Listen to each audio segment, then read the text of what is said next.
You come into a market with a bigger, better, shinier widget that people are more attracted to, and you get some good buzz with, as you said earlier, the right marketing and momentum.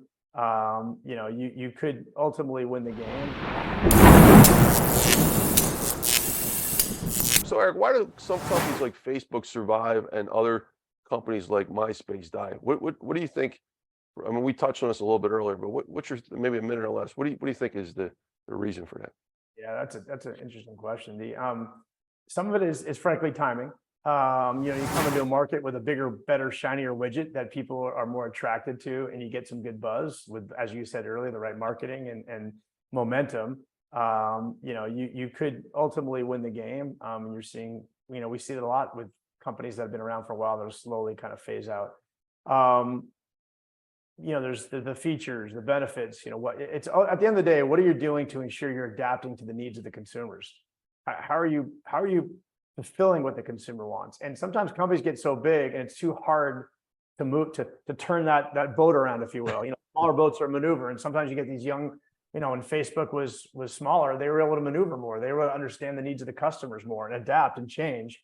Whereas MySpace, especially after they got acquired, you went from, and I saw, I got an inside peek to see, when you go from a startup-ish mentality with that kind of culture, and versus, okay, now you're being run by News Corp with the anti-culture kind of thing, where it's everybody's all, people and what I've noticed in the big companies like that, people are more worried about their salaries, their titles, where they are on the ladder, and protecting them jobs versus you get the other side of the coin where they don't care about that stuff. It's just like, let's build something cool. We're all in this together kind of thing. And we'll figure out, we're not worried about our current titles and all that kind of stuff because we're building something big. And that small little twist about, you're being there to create a big vision and build something big versus protecting. There's a big culture shift, and that hurts because then when you want to make decisions and pivot, it's like nobody wants to take a risk. I don't know. You want to do it, you don't want to do it, and then things just start falling apart.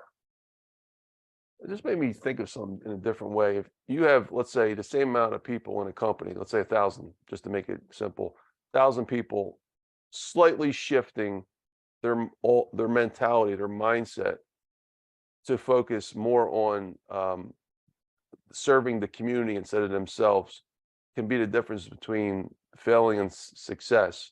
Absolutely. Right. And becoming a giant company and great company versus just completely, going bankrupt and dissolving at some point. That's right. Just the same people, they're still there. They're in their little cubicles, but you're just flipping a switch in their mind.